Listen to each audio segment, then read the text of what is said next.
Shalom frères et sœurs, je crois par la grâce de Jésus que vous allez tous bien. Aujourd'hui, nous allons commencer, d'accord, l'âge de l'Église. Mais quand est née l'Église? Jésus a parlé de son Église en Matthieu 16, le verset 17 à 18. Cette Église est née officiellement en Acte 2, le verset 1 à 4. Nous voyons ici l'accomplissement, non seulement de Joël 2, 28, mais aussi de Jean 20, 22.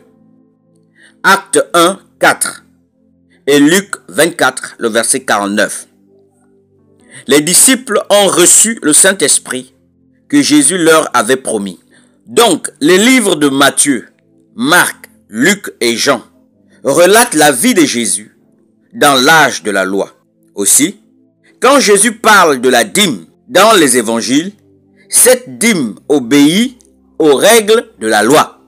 Lisons Galates 4, le verset 4. La Bible dit: « Mais lorsque les temps ont été accomplis, Dieu a envoyé son Fils, né d'une femme, né sous la loi, afin qu'il rachète ceux qui étaient sous la loi, afin que nous recevions l'adoption. » Il est question ici de Jésus. La Bible nous dit que Jésus est né sous la loi. D'accord? Donc, on comprend également que non seulement il est né sous la loi, il a grandi sous la loi et il est mort sous la loi. Lisons Luc 22, le verset 20. Luc 22, nous allons prendre à partir du verset 19. La Bible dit: « Ensuite, il prit du pain et après avoir rendu grâce, il rompit et le leur donna en disant: « Ceci est mon corps qui est donné pour vous. Faites ceci en mémoire de moi. » Au verset 20, il prit de même la coupe après le souper et la leur donna en disant: « Cette coupe est la nouvelle alliance en mon sang qui est répandue pour vous. » Cette coupe est la nouvelle alliance. Cette nouvelle alliance a été effective ou est rentrée en vigueur à la croix. Vous pouvez également lire Luc 23, le verset 33 à 49. L'âge donc de l'Église ne commence pas dans les évangiles. Donc, quand Jésus parle de la dîme, en Matthieu 23, le verset 23, nous ne sommes pas encore dans l'âge de l'Église ou l'âge de la grâce. D'accord?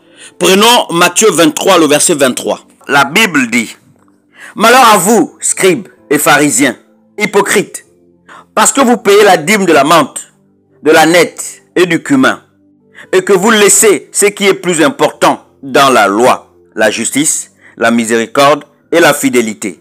C'est là ce qu'il fallait pratiquer, sans négliger les autres choses. » Sans négliger les autres choses. Le Seigneur n'est pas ici en train de féliciter les pharisiens. Non, au contraire. Le Seigneur leur fait un reproche, qu'ils accordent de l'importance sur la dîme des petites choses, car la menthe, la nette et le cumin sont des herbes aromatiques. Les pharisiens payent la dîme des herbes aromatiques, mais ils négligent les choses les plus importantes dans la loi. Or, laisser veut aussi dire ne tenir aucun compte d'eux, négliger, abandonner.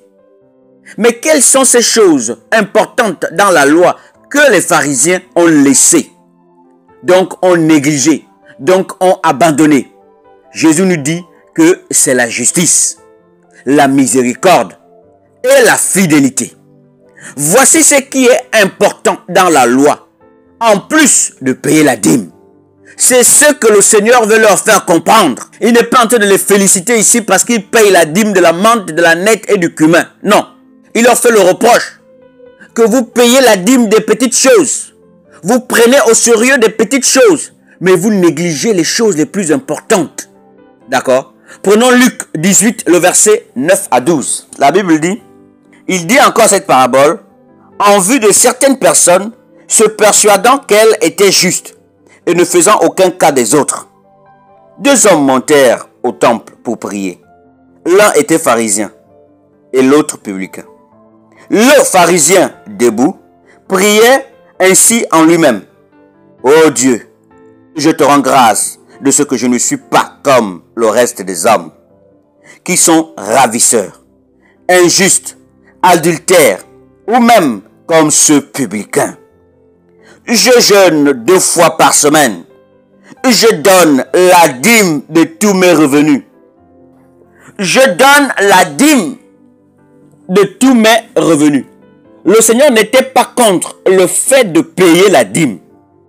Mais les pharisiens avaient mis de côté la miséricorde. Ici, le pharisien, dans Luc chapitre 18, le verset 9 à 12, est fier de ses œuvres.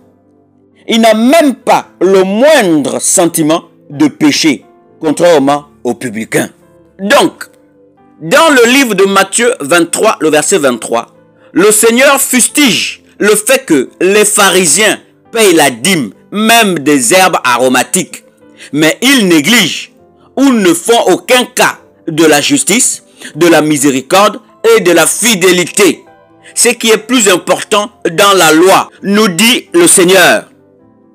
Paul dit, dans 1 Corinthiens chapitre 11, le verset 1, « Soyez mes imitateurs, comme je le suis moi-même de Christ. » La Bible dit que l'Église appartient à Christ.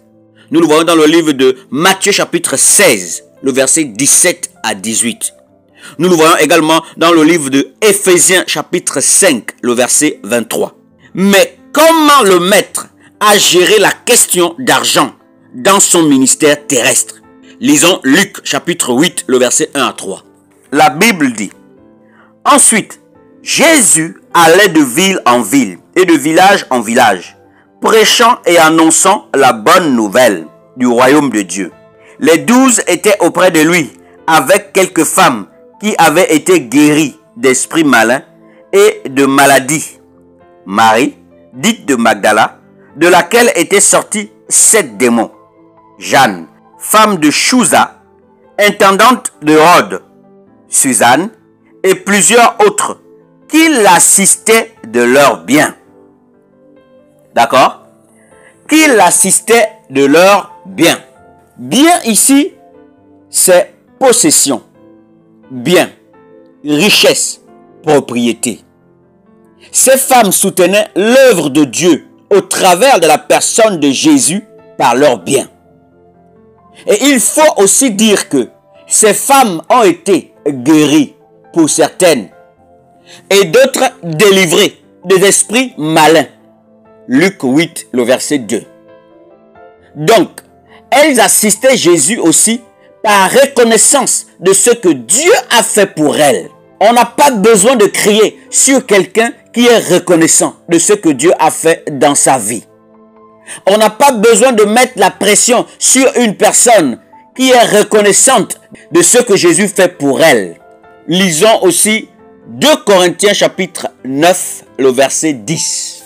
La Bible dit, « C'est lui qui fournit de la semence au semeur et du pain pour sa nourriture, vous fournira et vous multipliera la semence, et il augmentera les fruits de votre justice. » Les chrétiens mangent tout, la semence et le pain.